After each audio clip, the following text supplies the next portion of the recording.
Now to a story that's getting a lot of attention. New policies for transgender students at Conway Public Schools have left some parents frustrated and disappointed.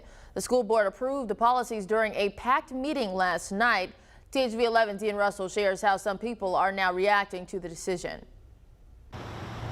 Vicki Crockett has lived in Conway a long time. 18 years, almost 19, I think, 18 and a half years. In that time, she's watched her two kids grow up. One's in college and her other is about to graduate from the Conway Public School District. And I have a younger child who is transgender, and she's a senior this year. But Crockett says they don't plan to stay in the city they've called home much longer. We're going to get getting out of here in the spring.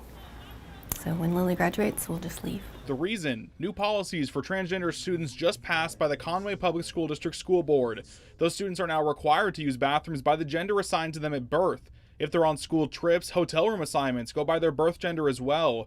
The board also agreed to ban a few books that discuss LGBTQ+ romances after deeming the books, quote, inappropriate. They're not dangerous at all. They're not something to be scared of. They're not something to be excluded. They're not something to be locked away.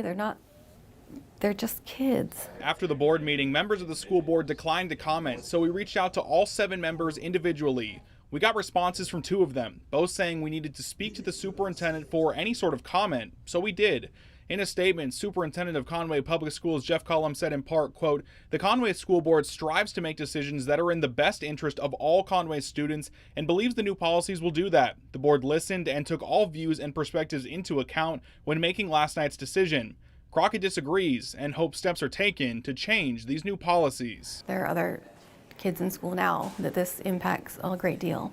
I hope that there are lawsuits, and I hope that they change their mind. For now, her mind is set. Her family is leaving the natural state once Lily graduates, saying it's what's best for them. Just remember to be a more welcoming people.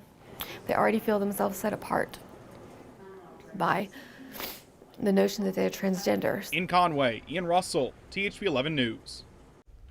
A district spokesperson tells us the policy changes approved by the school board are already now in effect.